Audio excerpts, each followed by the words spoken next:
Hello, everyone. So we're going to get started with today's code along, which is part 3 of your About Me page. So far, we have done all of part 1 in this EXO tutorial. You created a mockup. They do it in XD. We did ours in Illustrator. And then we also placed all of our elements in HTML. So that was part 1 and 2 of our About Me code along. Now we're ready for the next part, which is designing a grid system with CSS Grid, and then also figuring out how it's going to work for both mobile and desktop. So again, you want to design your portfolio mobile first, since chances are that's how most people will see it, and then you want to design a grid system. So what I suggest if you're doing kind of like a deep dive and really want to go over the nitty gritty kind of stuff of this so that you can build your own grid system from scratch, what I recommend doing is watching part 2, which is a 13-minute video. And then after you're done watching that, you can download my starter code. And from that starter code, I'm going to walk you through a little bit more specifically this video right here. So let's head over to the code and look at things a little bit more. So I'm going to open up my folder.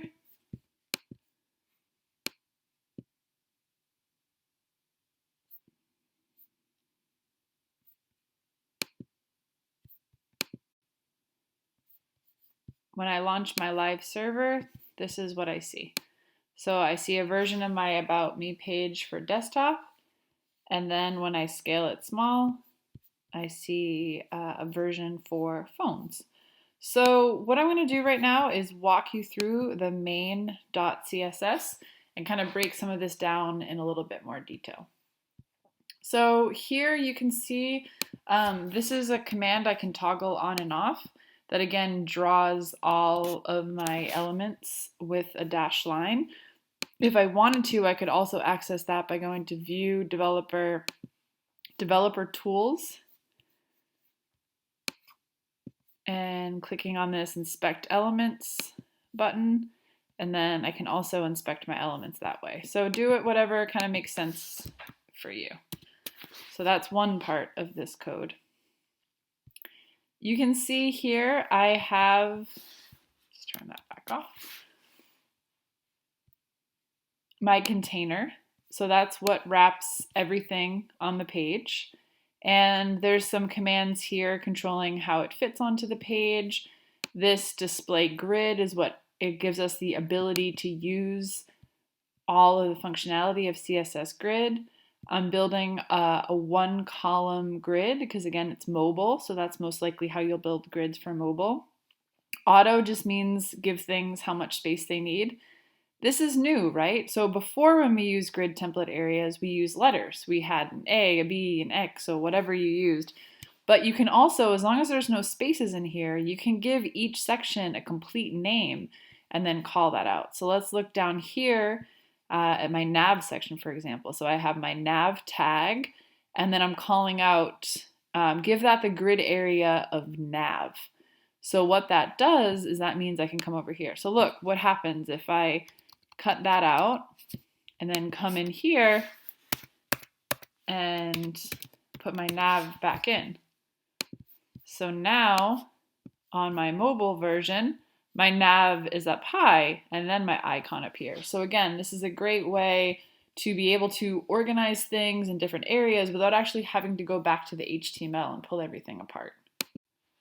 A lot of what you're going to be doing for building your About Me page is taking whatever your wireframe is and adapting this code, kind of pulling it apart, putting it back together to have it do what you need it to do. I have some custom settings in here for how much space I want on the left and the right. So again, you probably don't want your content going right up to the edge. It would make it really hard to read. If you wanted to, you could up these a little bit more, make the margins even a little bit more generous, but I think 3M works for what I'm doing today. Also in here are a bunch of custom settings. So for example, let's look at here, this icon SVG. If I wanted to make that a little bit bigger, your favicon, if say you want it to be larger on your page, you can play with this number to adjust that. I'm also using in here the first time that we are seeing this display flex. So far we've only been using grid in this class, but there's another kind of way of building grid systems called flex. It's for single directional things, so it tends to be really helpful to use for nav bars and things like that, called Flexbox. So we're going to play with some of those in our code today as well. And this is all what's styling my hover effect. So that's what's making it so that when I hover, it turns white. So you can play with this color white, color black, and put in your own custom colors. I'm also giving a border radius for the image, so that's what's giving it these rounded corners. If I wanted to, I could come in here and up that number and round my corners even more.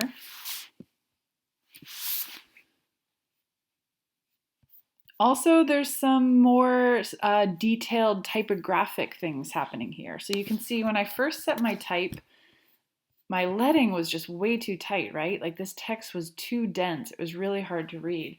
So you can use this command of line height to change your leading. So I opened that up. At first I thought I wanted to do 1.8, but when I put that in there, see how it looks a little too light? It actually is like distracting and harder to read.